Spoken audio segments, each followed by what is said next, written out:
Olá, meninos. Bem, hoje nós vamos falar um pouquinho sobre a multiplicação. É uma operação que vocês já estudaram e já fizeram vários exercícios usando esta operação, que é uma operação que nos indica o sentido de acrescentar, de repetir uma certa quantidade.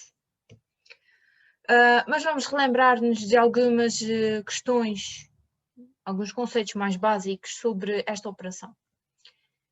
E para começar, a professora traz aqui uma pergunta inicial. Quais são os termos da multiplicação? O que são os termos da multiplicação? Será que vocês conseguem dizer-me o que são os termos da multiplicação? Multiplicador, multiplicando, produto. Bem, vamos a ver se vocês estão a conseguir chegar lá. Então, numa expressão matemática, quais são os termos da multiplicação? Vocês já tinham dito muito bem. Temos estas três palavras, multiplicador, multiplicando e produto, que estão associadas à nossa operação, ou seja, o multiplicador é aquele que nos vai indicar o número de grupos que queremos formar.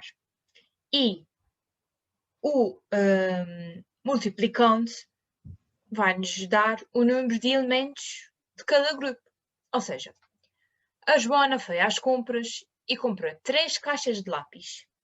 Cada caixa de lápis tinha 5 lápis. Quantos lápis comprou a Joana no total? Se formos a ver este problema, a Joana comprou 3 caixas, então temos 3 grupos. Cada caixa de lápis tinha 5 lápis, então em cada grupo há 5 lápis. Qual é o total? O total de lápis é de 15. Então, na nossa expressão matemática, o 3 vai nos indicar o multiplicador, e por isso vem logo no início para nos informar quantos grupos é que vamos construir. O 5 vem a seguir indicando o número de elementos que irão estar em cada grupo. E por fim temos o produto, que nos dá o resultado final, que é o número total de elementos. Agora, se formos para o algoritmo da multiplicação, vejam que há aqui uma alteração. O que surge primeiro, digamos assim, na primeira linha, é o 5 e não o 3. Porquê? Porque o 5 é o número de elementos. E, portanto, se eu sei que tenho 3 grupos, 3 caixas de lápis, e que cada caixa tem 5 lápis lá dentro, então o que eu vou multiplicar é o 5, que é o 5 mais 5 mais 5. E por isso fazemos no algoritmo da multiplicação 5 vezes 3 igual a 15. Onde o 5 é o nosso multiplicando, ou seja, indica-nos o número de elementos, como tínhamos visto aqui na expressão. O 3, o multiplicador, o tal número de grupos, muito bem. E por fim, o nosso produto, que é o 15. Não sei se estou indo muito rápido. Se estiver a ir muito rápido, vocês podem sempre voltar no vídeo para trás, pausar e voltar atrás. Ou então podem sempre depois tentar falar com a vossa professora para tentar explicar melhor ou para pedir alguma explicação, digamos assim. Bem, então vamos tentar resumir aquilo que tivemos a ver. O multiplicador diz-nos o número de grupos formados, certo? Ou seja, no nosso problema, a Joana comprou 3 caixas de lápis. O 3 é o multiplicador, exatamente. Portanto, o 3 é o multiplicador, indica-nos o número de grupos. O 5 será o multiplicando. Então, o multiplicando diz-nos o número de elementos de cada grupo, que eram 5 lápis que existiam dentro de cada caixa. E, por fim, o produto que nos dá o número total de elementos.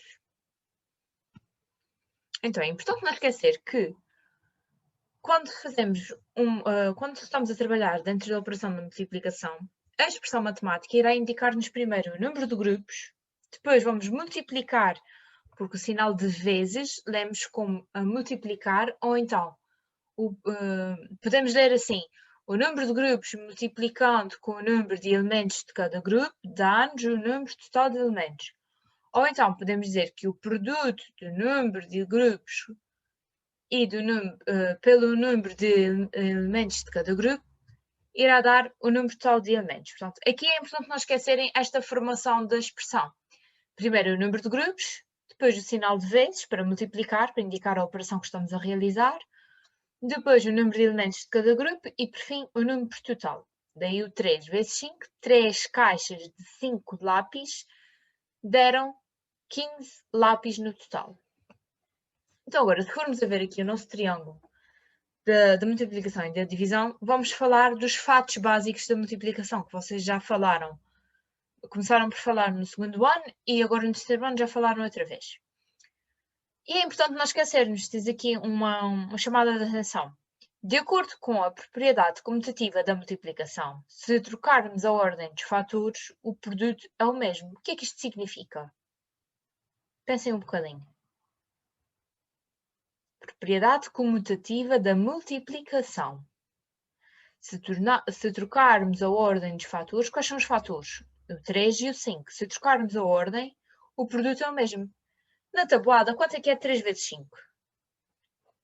15. E 5 vezes 3? 15. Portanto, aqui temos um exemplo da propriedade comutativa. Trocamos a ordem dos fatores, ou seja, alteramos. Se eu tivesse 5 caixas de lápis e cada caixa tivesse 3 lápis, teria na mesma um total de 15 lápis. Porque ia fazer o 3 e ia repetir aqueles 3 lápis 5 vezes. Portanto, no nosso triângulo da multiplicação, na base o que é que nós pomos? O 3 vezes 5. E não devemos não nos esquecer da propriedade comutativa. Pode ser 3 vezes 5, como também poderia pôr o 5 vezes 3. Neste caso, temos o 3 vezes 5 para estar de acordo com a expressão matemática que temos inicialmente. Então, vamos fazer 3 vezes 5 igual a 15. E, de acordo com a propriedade comutativa, podemos fazer exatamente ao contrário. 5 vezes 3 igual a 15. Portanto, qual é o resultado que vamos pôr aqui em cima, no topo da nossa pirâmide? Que resulta, porque já sabem que na pirâmide temos a base, que temos a expressão, e o topo indica-nos o resultado, o produto final. Então, o produto final é 15. Mas eu poderia verificar esta operação, podia verificar esta conta usando a operação inversa, que é a divisão. Muito bem, por isso temos o triângulo da multiplicação e da divisão. Sendo assim, poderíamos fazer 15 a dividir por 3, que nos dá 15 a dividir por 3, dá o 5. Muito bem. Mas também podemos fazer 15 a dividir por 5. Quanto é que é? 15 a dividir por 5. 3, exatamente. Bem, espero que tenham conseguido perceber em que é que consiste a operação da multiplicação e até uma próxima aula.